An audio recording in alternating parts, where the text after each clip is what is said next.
Helps if I unmute myself. Good morning, and welcome to the Jason Falls Show. That makes me your host, Jason Falls. Woo boy. You know, it's never a dull moment here on Tuesdays because we always have some sort of weird technical snafu, especially when the host doesn't unmute himself. Today on the program, we're going to talk about email and other things with Adam Robinson. He's the CEO of Get Emails, which is a new marketing tech startup that promises some pretty interesting payoffs from what I understand.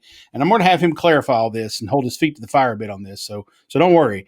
But with just one line of code on your website, apparently you can now identify up to 35% of your site's anonymous visitors to either retarget or engage them after the visit. And based on the name of the company, I'm thinking an anonymous person comes to your website and somehow you're able to harvest their emails. So there's questions about ethics and all that kind of stuff. So we're gonna ask him that. We're gonna, it sounds a little fishy to me on the surface, but we're gonna get into it. It is legit, and we're gonna learn why and how and more from Adam in just a few minutes.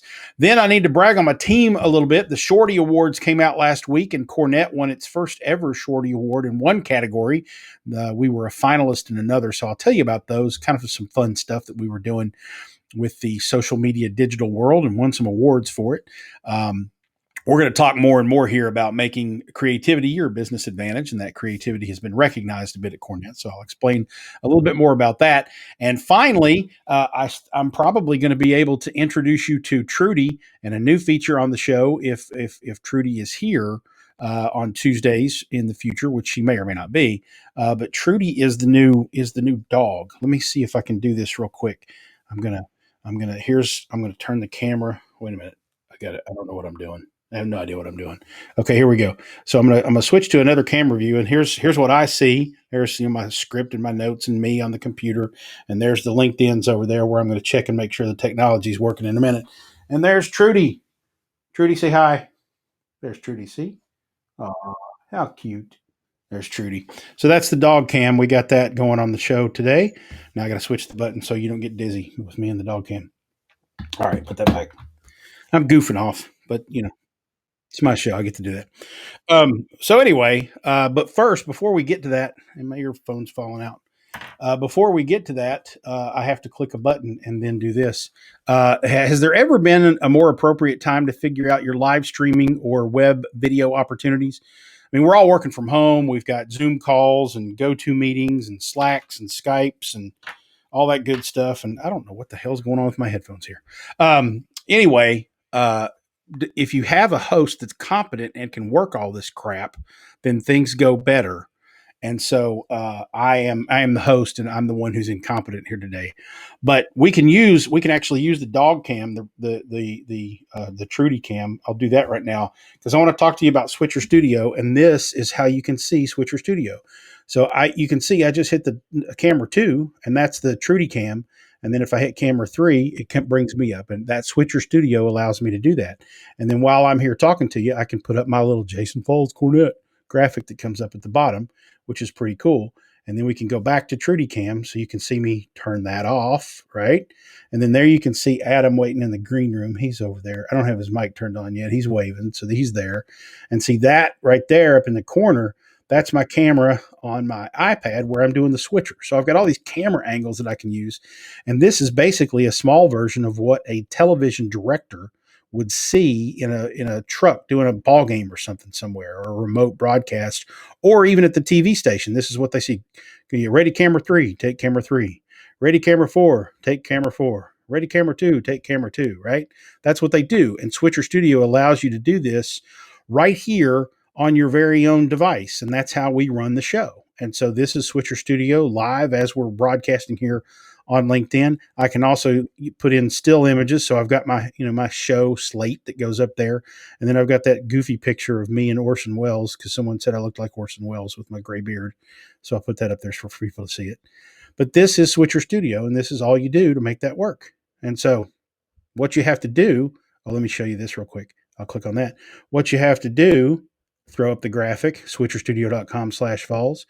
Go to that address, and you too can get a free trial of Switcher Studio. All you need to make all this work is iPads, iPhones, iOS devices, same Wi-Fi network, and you're gold. You can plug into LinkedIn Live. You can plug into Facebook Live. You can plug into YouTube Live, Twitch, a couple of others. And you can, sort of make your brand's videos and your video interviews and the things that you're doing from home or quarantine, wherever you are, look much more professional. That's what Switcher Studio does. So you can go to that URL, switcherstudio.com/falls. After you get your free trial, you can actually use the code falls and get 10% off your subscription for as long as you have it, for life. As long as you don't cancel, 10% off the whole time. Pretty damn cool. Switcher Studio, they make our live recordings of this very podcast look professional. Now let them do the same for your live streaming, switcherstudio.com/falls. So there's that. And we love Switcher Studio. We love using them. And we're very excited that they sponsor the program because they make us look good. And believe me, you can tell I need all the help I can get. So there you go. Okay, let's get to talking about this get emails thing because as we were introducing the concept here a moment ago, I've got some skepticisms going on here. So, Adam Robinson is here. His company is called Get Emails. They have grown rapidly in the last 6 months and are helping their clients identify anonymous users to their respective websites, presumably by finding their email addresses, I'm guessing.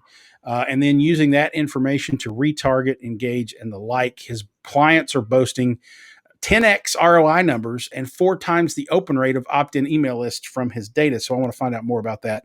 And Adam has agreed to have my skepticism bombs thrown at him today on the show. Adam, good morning. How are you, man? Morning. I'm great. I'm used to this skepticism stuff. This is my life, man. Well, yeah, Adam and I were talking before the show, and apparently people are starting to, complain about is this ethical, all that kind of stuff, and saying people on social media say some stupid crap, right? And Adam, you just go right back at them, don't you? Oh yeah, this may rub some people the wrong way. I'm not saying that I'm a supporter, but my attitude is like, if someone's a dick to me, I'm just going to pretend that I'm Donald Trump because I think he is the master at winding people up who hate him.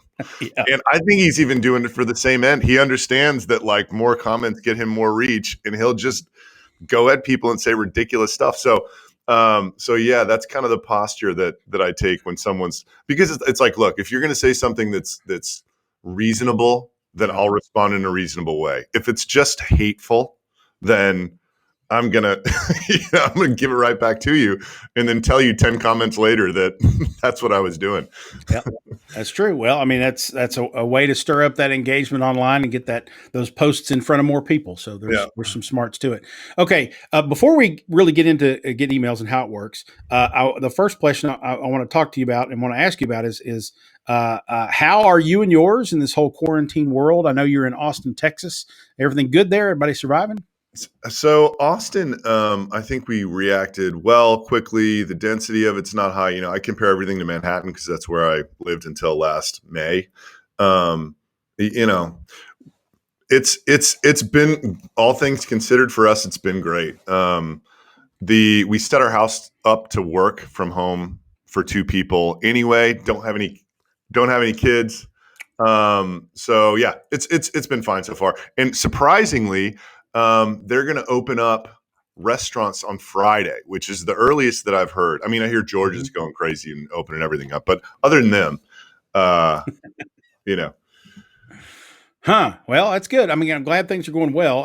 I'm interested to see how the opening things up on Friday goes. I'm a little, personally, I'm a little concerned that that's just going to, beckon a new wave of outbreak, but we'll see. I think it's a weird open up though. They're only letting 25% capacity in restaurants. They're having everybody still wear the masks and everything. So okay. I think this is like, they might pull it back if it just like causes a pop. So sure. Well, I mean, I obviously for the economy, I can certainly understand why we need to, try to push and motivate things to happen. Mm-hmm. But I also want to make sure that we're safe too. So, well, hopefully it works out and the masks and everything do it. Trudy, you don't get to be on the TV show right now. Quit your whining now. We'll go outside later.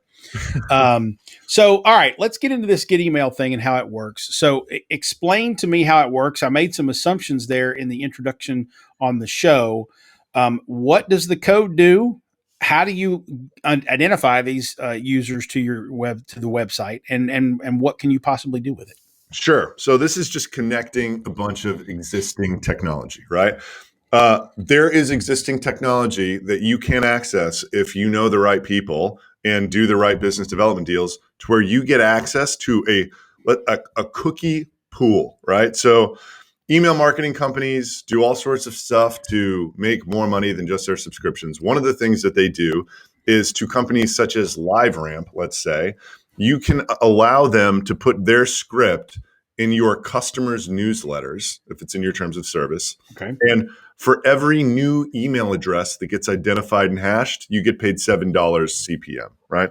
And what's happening there is, when someone opens or clicks on a newsletter, a cookie gets put in their browser, and it's got an encrypted email address in it, and does all sorts of things in the advertising network. It basically allows a de-identified person to have behavioral data attached to it, right? Okay. So that's one side of it. We are part of a cookie network that has around 35% of US traffic cookied. Okay. And it's de-identified email addresses, right? So it's you can't recognize them. Okay. The other side of it is a database of basically lead gen websites, right? So think credit card, healthcare, mortgage, like these spaces where you fill out a form and the terms of service on that website say, no matter what, we're going to sell your data, and we're going to sell it to several people. Yep. Because that's the business we're in. We're driving you to this webpage, and we're feeding leads to different vendors depending on whoever's paying the most that day. Yeah. If you ever fill out a form online for like debt reduction and 25 people call you within an hour, that's what that is. Exactly. Yeah. Don't do that. Try to go straight to the vendor. But anyway, okay. So these two things exist, right? The connection that we made is that with these hashed emails, right, with these MD5 encrypted emails, the same email will get encrypted the same way every time. Adam at getemails.com, because that's the way they attach behavioral data to it in the advertising network, right? You can't decrypt it in any other way other than if you happen to have the record already from somewhere else. If so, you kind of understand what's going on now. If the script's on your site and the browser and a browser comes around and our cookie is on in this person's browser, we just look at that email hash, that encrypted email, and with this whole big database we have, we encrypted all those in the same language, and you literally just do a VLOOKUP. If the hashes match, you have the email address, and it's such good value, because typically with those lead gen sites, they can only email these people for like 3 months before the data goes bad. So these guys all have repositories of worthless data that is completely worthless because you can't really mail it, but it becomes worth a lot if I know A, the person's alive because we cookied them in the last 7 days, and B, the email address is good because the hashes match, and that email address actually was the email address that opened and clicked, and C, that email address was on your website. Okay. Right? So the combination of those three things makes a worthless record actually quite valuable. And so we're able to, pass them along to our clients for a fraction of what an opt-in in any other way would cost. Okay. So if I'm from the consumer perspective, Yep. If I go to a website and I fill out a form, and maybe I read the terms of service, maybe I don't, but this website says, hey, we can share your email, we can sell it, we can do whatever with it. So it goes into this one database. And then, from another source, what your company is doing is taking one database, comparing it to another database, and matching up and decrypting, decoding these emails. But from a consumer perspective, if I feel like my email is protected or is not supposed to be shared, and you're decrypting it from some other source, is that legal? How is that legal? There are definitely no laws against decrypting anything. So there's a few things going on where there are laws in certain places that make this either legal or illegal. Let's just attack that. So in Europe and in Canada, email marketing is an opt-in only sport to the consumer. To B2B, it's not, but to the consumer, it is. We only sell to B2C right now. Okay. So opt-in only means you have to have an explicit time and URL of opt-in, and you need to own that opt-in. So it's like you need first-party opt-ins and record of that opt-in to actually market to these people. The US is nowhere close to that in our CAN spam law. And this is a huge misconception. People believe because and it's good that it was this, that the email was built around this mentality, because it just got a lot of people thinking that they should be actually doing this type of email marketing. But Spamhaus, the ISPs, and the email marketing companies have all marketed this idea that the law of email marketing is that it's opt-in. It is not.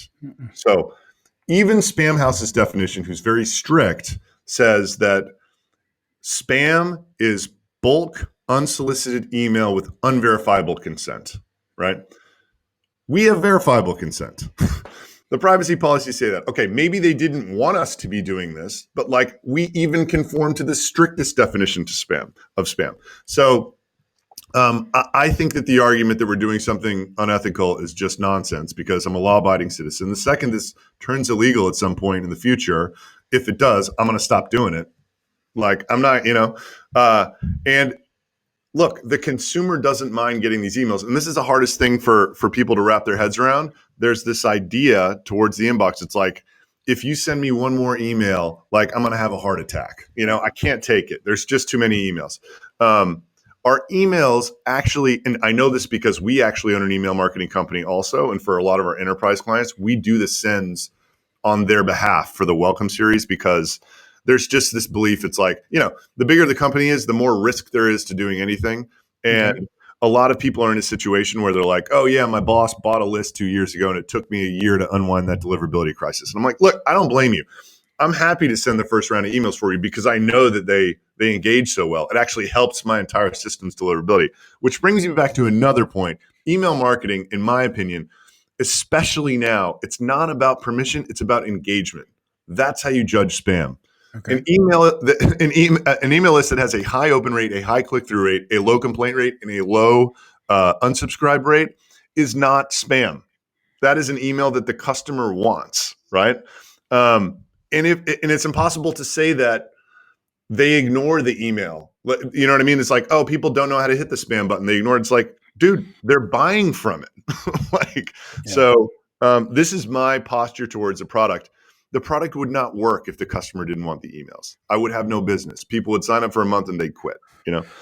That's fair. And let me throw this out there too, because when it triggered in my mind, when I was looking at your ROI, some of your case studies have a 10x ROI and a 4 times open rate and whatnot, and where it kind of clicked in my head.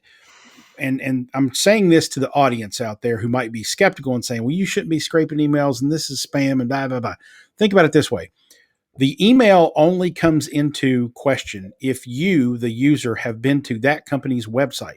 You are already pre-qualified as a customer. You've already gone there. You've already done something to engage with that company.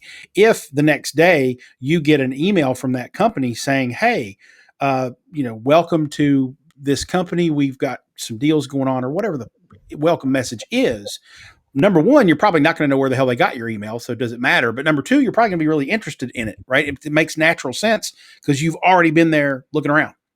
So that was the trigger for me to say, okay, not only are you using emails that maybe there's some question as to how you got them, but you got emails only from people who have actually already gone to that company. That's when I was like, oh, that makes perfect sense. That's why the metrics are better, because it's a pre-qualified audience. And a lot of the problems in email, and this is just from my experience of 7 years owning an email marketing company, the problem you run into with lists and email marketing in general is if they're old, because they're littered in spam traps, and if they're bought or rented, also because they're littered in spam traps.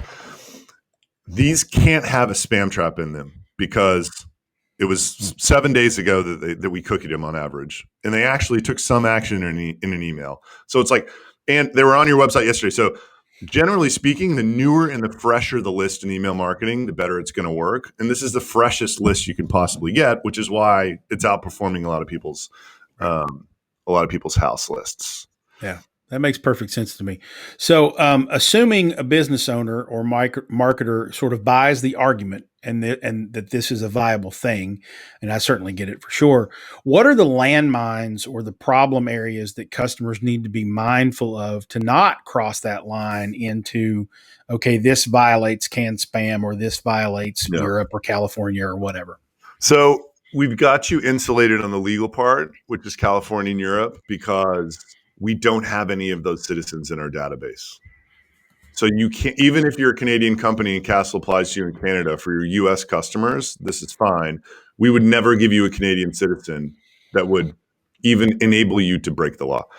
In terms of what I think is more, you know, it's certainly more important for us because it makes our product viable. The only way you get in trouble in terms of complaints with these emails is if you don't send them immediately. And this is like, a couple thousand people have used this thing and we've seen a bunch of data. The only problems that we've ever seen is someone waiting a week or longer to send this data. And the narrative I have in my head, which I think a lot of people probably agree with, it's like, if you remember that you were on a website and you recognize the brand and you get sent an email quickly, that's no longer an infuriating event in today's world. It's Right. like, maybe I gave my email address, maybe I didn't. I don't know. There's a pop-up on every damn website in the world. Like, I don't remember. If they don't recognize the brand and a week goes by, and a week in internet time is like a millennia, right? Yeah. I don't remember what I did yesterday on the internet, like much less, So yeah, the legal thing you don't have to worry about. And by the way, everybody's thinking this. I forgot to say this when we were talking about canned spam earlier. What about California and CCPA? Mm-hmm. So there's two important things about CCPA. I don't know exactly who your audience is, but if you have under 25 million of revenue, CCPA does not apply to you as a company, which is really good to know because GDPR was not that. Right. I mean, if you were doing it so you do not have to worry about CCPA unless you have over 25 million in revenue. Full stop. Doesn't apply to you. If you have over 25 and you make the appropriate privacy policy adjustments, which people have already done to prepare for it because it goes in in July, you may or may not have to make another change to use Get Emails, but that's going to be your in-house counsel's call. Our lawyer is not comfortable even advising on that because the way in which people have changed all their privacy policies is so different business to business. But right. The point is it's CCPA compliant with the appropriate privacy policy adjustments. And there's a really good chance that most of the readers don't realize that it doesn't apply to them. Or sorry, most of the listeners don't realize it doesn't apply to them because they're under 25 million. So that's good to know. Good to know. Okay. So let's just, based on the customers that are using Get Emails now, the things that they're doing, I totally get and can visualize. I think we can all get and visualize. Okay, I get this email and it's someone who visited my website yesterday or the day before, and I can send them a welcome message or a coupon or a deal or whatever. And that's an interesting way to kind of extend their engagement. How I got the email, I get that. It's perfectly legal. What are some of the other use cases? Are people using these email lists to retarget? Are they using them for things that maybe you blur into an area where it's like, maybe that's not the best idea to use that? Or how are people using these emails that they're harvesting? I think it's you would categorize everything they're doing as retargeting, right? Because it's just a website visitor came, then you're hitting them with an email. Big development, which is going to improve the ROI specifically for e-commerce stores, undeniably by multiples. We are releasing tomorrow real-time data.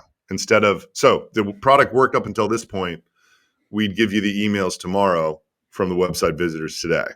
And we would only give you the first page that they hit, which is fine, but it's much more valuable to be able to follow them through a journey, right? So the product that we're launching tomorrow is email goes out, some period after we see their activity has stopped on your e-commerce site, like 20 minutes or something. We look at the farthest point that they made it in the journey, and you can say, if somebody made it to a product page, send them to this welcome series. If someone made it to the cart page, send them to this welcome series. If someone made it to the checkout page, send them this welcome series. And it will go out right then. That's amazing. No, it's incredible. I just can't even, I'm beside myself with the fact that this is because it was going great before, and this product is definitely much better. So yeah, and you can also, we have it built into the script where you can say, look, I only want to do those product and beyond abandonments, and I only want email addresses if the person was, had a longer than 30-second web session. So you can really, it's like, I only want to send this to super engaged users, which even if you're a hater of the product, how could you listen to that and be like, that's spamming? Someone's on your website for 30 seconds. That is like an eternity. Someone made it to the cart page. Yeah. Come on. Who doesn't want to send that person an email? I agree. I mean, I think there's some purists out there that would say, yeah, but they didn't opt in. They didn't say, Right. Please send me emails. But again, privacy policies, check marks, there are check boxes are checked, etc. I can see where that could be good. Now, Dana Newman's watching this morning, and she actually jumped in the comments over on LinkedIn and said, say that again, please. Does this work for B2B legally? So legally, absolutely. I haven't been pushing the B2B use case because the database and the nature of how we accumulate it is free mail. So it's all Yahoo, AOL, Gmail, Hotmail, right? We have some B2B customers, and it's, these guys are like, this is amazing. And it's like, the argument is, well, I sell $1 million software deals. I booked 3 demos off this thing, and it's great. And we also have an ESP, Robly, that we use it for. And we book a ton of demos for Robly too. Robly is the target small business and very small business. So you could argue there's like a hybrid between B2B and consumer. There are other companies that specialize more in the B2B email than we do. Right. And they actually give you, the guy's work email they'll handle, or the girl, whoever. Right. But yeah, it works. It's not that it won't. It's not that it's not legal and it won't function. It's just, I see, like a lot of times B2B companies sign up and they're like, I want the business emails. It's like, well, we don't have them. So, so I think that's an important clarification to make. So the emails that you are harvesting are going to be emails from someone's personal email account more than their business email account, because it's public domain email, Gmails and things like that, right? Yeah, and that's the nature of the websites that are data partners. They're they're getting people to sign up for things that are helping them on the consumer side, right? Okay. Like credit cards and healthcare and whatever. That's interesting.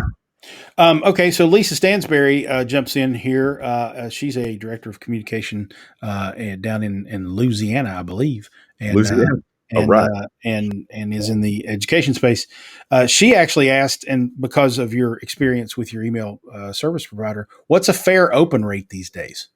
Well, these days, so I can tell you that our customers are seeing 20% or higher on these get emails, which I was shocked when we got sufficient data to support that, because my whole idea was like, all right, a really good email marketing newsletter gets 20, 25, maybe 30%, the absolute highest. I've heard of 40s, I've heard of 50s, but it's like one in 1,000 has that type of open rate, right? So I was expecting that these emails would get half of that, maybe like 7, maybe 10, something like that. And plenty of people have that open rate already, right? But I was expecting that. But I was like, okay, the emails are half they're half the open rate, but they cost 20%, so the math will work for people. Mm-hmm. And then it turned out that they were equally as strong as people's house lists, sometimes stronger in many cases.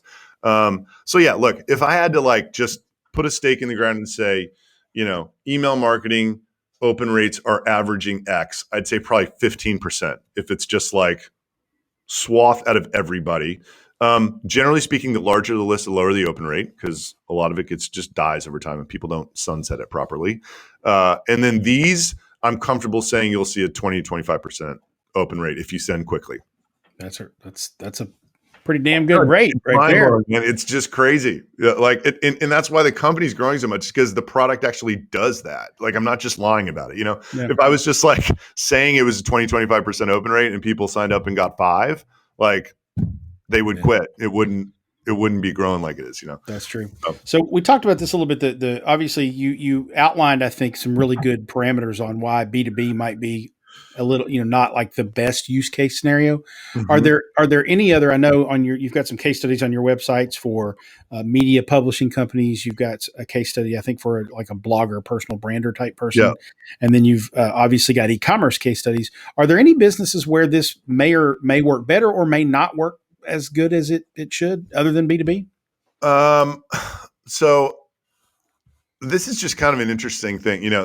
If you just think about the world, there's just so many verticals out there, that if you don't start focusing somewhere, it's just hard. So my original intuition was this was going to be a home run for publishers because every one of them, we had it as a feature in the ESP, and we had some local magazines that were just like, this attrition problem of email list attrition is like chronic. It's not our top 3 problem, but like it's top 5, and it's every single year. Yep. And you're giving us email addresses for, we buy opt-ins for whatever it is, Marin Magazine for $2 a subscriber, and you're giving them to us for 25 cents. So like, and they engage the same way. So my gut was, we'll just go after these publishers because they're all definitely facing this problem. And if they're not, they will at some point, because that's just math. Like, Yep. you get to a certain point where you can't grow your email list anymore. And so that was an audience. And then bloggers was a natural extension of that because, these people are selling their reach as well. And I think the use case there, the problem with the publishers was most of them are old and slow moving, and it's not a deal where they're just hopping on the phone and doing it. They take time. And then the other use case, which is just a no brainer, is like these retargeting emails for e-commerce. Mm-hmm. And that was the easiest audience for me to sell to at scale early on, because the Shopify interest group in Facebook is 19 million people. So you can serve that a lot of ads before it dies. And I think the benefit that we have is the value proposition is just so clear. It's like, do you want more email addresses of the people that are on your website, and they're inexpensive? Yes or no? So in the back of my mind, there's all these lead gen spaces that it should be amazing for. Personal injury lawyers, financial planning, like people are paying $4 or $5 a lead, right? Like, we can get you these leads for, 98% less cost. They may not do quite as well as somebody who said I need it, but like it's 98% cheaper. Yeah. It'll work. And it's not going to torture deliverability. But getting to those people is a different story, right? Like, I think you kind of know them or like whatever. So, and we've been busy enough just focusing on these couple groups that I haven't really been like, okay, now it's time to move on and try to figure out another sales model. I think agencies, certain type of like email marketing agencies and lead gen agencies, it's great for too, because it's a new channel. It makes them look smart for their customers. It's like a different sort of thing. It's like, we pay 20%, whatever, but like they can also go to their customer and be like, hey, I got this whole other way for you to make money and sort of earn some credibility there. It's going to be interesting to see how this turns out once we have real time. But the way the product was working before, people who had like super low cost, low gross margin e-commerce products that were like very sort of consumer staple oriented, like non-contemplative purchases, nutrition products or whatever, wasn't working great for them. But I think with this real time thing, it's going to work a lot better for them. It's just definitely. With e-commerce, this real-time thing is a massive improvement. Publishers, whatever, not so much. The real-time aspect is really intriguing to me, because I've always said that your challenge as a marketer is to hit a relevance bullseye, right? And the relevance is a lot of different things. But it's really just time, place, and opportunity, and the time is kind of nailed by that. If you've got real time and you can hit them with an email almost instantly when they hit a certain page on your website, that's pretty damn clever, and they're already there. It's crazy. I just can't even believe that that's what our product is. There you go. So how do people learn more, find you, find out, sign up, all that good stuff? Let's tell them that. So we try to make this as easy as possible to test out. So totally free. Go to getemails.com. We typically have 25 emails for free. If you type in April 2020 all caps, you'll get 250. To play around with, which I think is, probably more than enough for most people to figure out whether or not it's working for them. And if not, You can upgrade, downgrade, cancel at any time. We just have plans that you pay for monthly based upon, the amount of contacts we're capturing for you. And the software is slick. It's super easy to use. It's one-click integrations with all the different email marketing companies. Infusionsoft actually just booted us, which is kind of annoying, but I think they're kind of a sailing ship anyway. They said, I don't blame them. They're just like, well, this is only for first-party opt-ins, this software, and you're not giving our customers first-party opt-ins. But we got 20 more ESPs that you can choose from. You can use ours, Robly. It's great. Works great for it. So yeah, that's how you get started. All right. Well, I think you've convinced me that it's legit, legal, all that good stuff, and that it's worth giving it a shot. Hopefully, you've been able to convince everybody else on the line too. So, Adam, thanks so much for joining us, and good luck to you, man. Thank you. And hey, by the way, if you want to learn even more about this subject matter, check out Permission Schmarketing. Type that in. It's my book that I just launched yesterday. Awesome. Shameless plug there. We'll make sure we put a link in the show notes to Permission Schmarketing. I'm looking forward to checking that out. Good luck fending off the trolls, man. Have fun with that. Oh, my goodness. Thank you. All right. That's Adam Robinson. He's the CEO of Get Emails. So you can go to getemails.com and check that out. It's really interesting. I mean, if you think about it, what Get Emails is doing is it's making a website visit sort of an unofficial opt-in. And, we can debate the ethics of that all you want, but the legalities of it, CAN-SPAM is not, an opt-in policy. You can send an email to anybody. You can go buy a list and send emails to anybody on that list, perfectly legal. If you check a couple of boxes, right? You have to have the option for them to unsubscribe. You have to have a mailing address. There's a couple of things that CAN-SPAM says you have to have, but it doesn't say that it's 100% opt-in like Europe and or Canada. So that's something that you need to consider.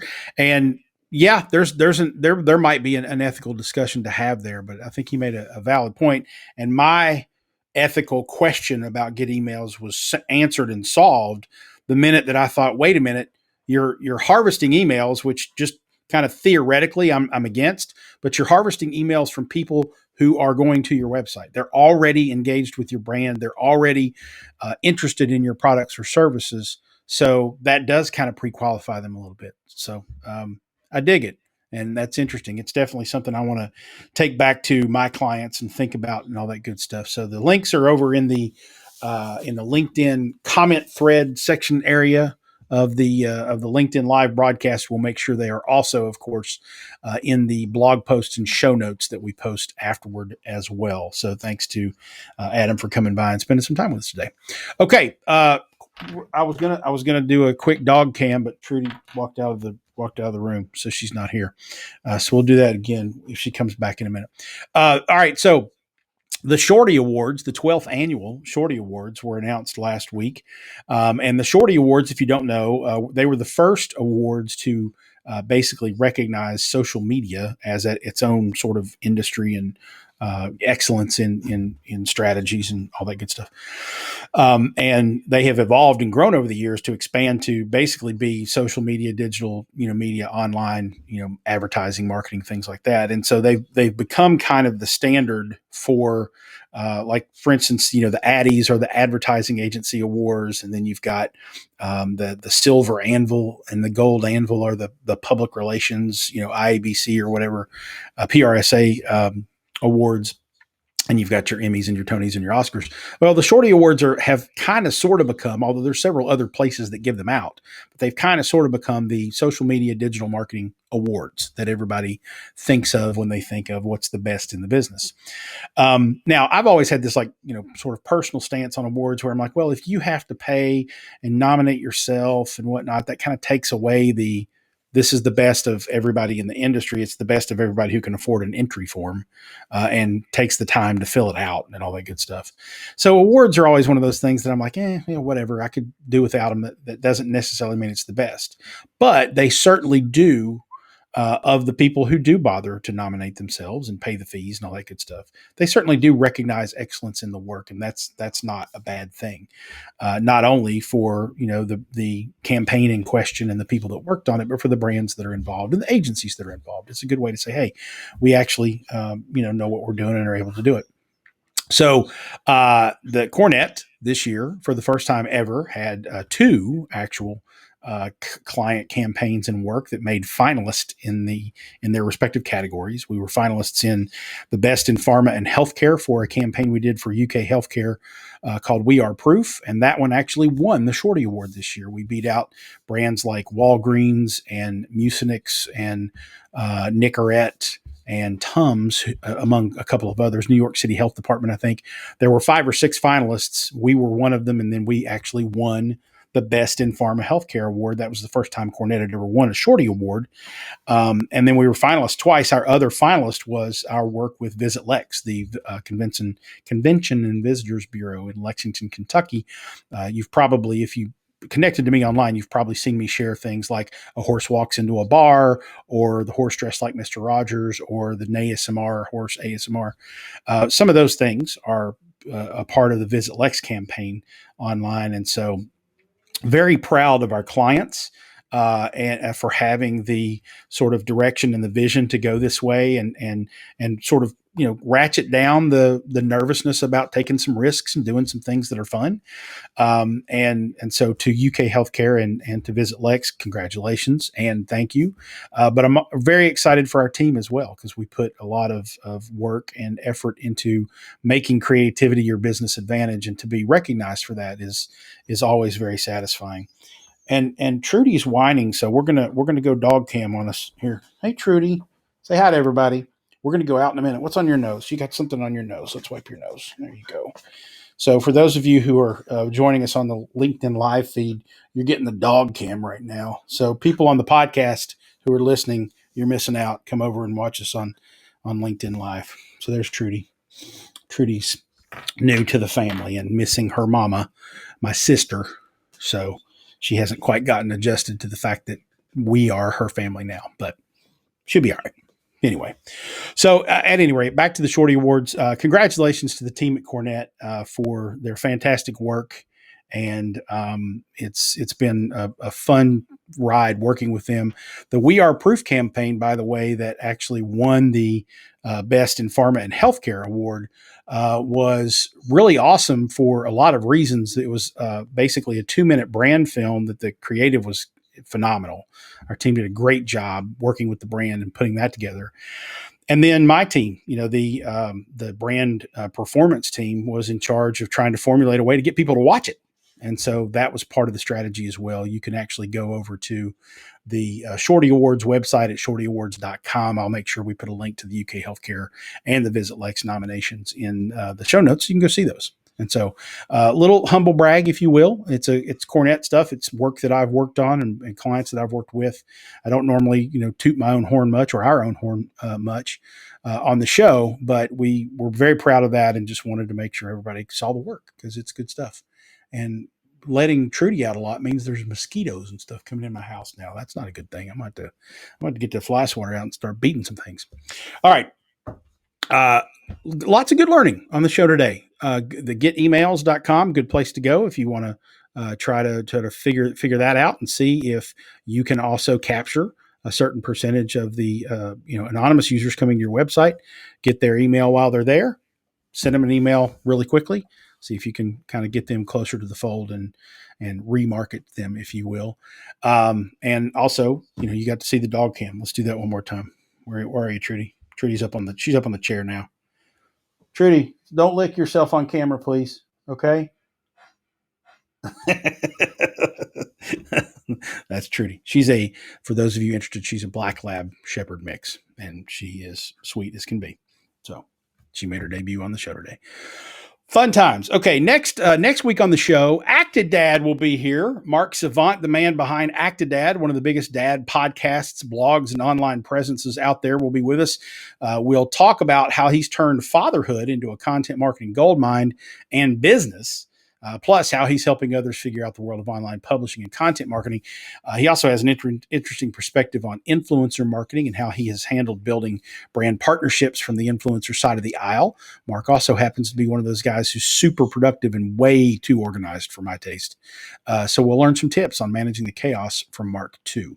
Join us for the live recording of that show on the videos with the video stream on LinkedIn at 8 a.m. Eastern, 5 a.m. Pacific on next Tuesday, May the 5th. If you can't join us live, the audio recording and the YouTube recording will hit the podcast feed and the YouTube feed later that morning, so you can look for those on those respective channels. It's Tuesday, May 5th, live on LinkedIn, or catch the show whenever you like on the podcast feed. And now it's time to hit some buttons and play the outro music, because that's going to do it for this edition of the Jason Falls Show. Which button do I hit? Holy crap, that one. If you like the episode, share it with your networks or jump over and give us a review on your podcast network of choice. We appreciate that. Look for me on the social networks. I'm at jason.online/LinkedIn or jason.online/Twitter/Facebook, etc. Or just search for Jason Falls. Until next time, everyone, I'll see you on the interwebs.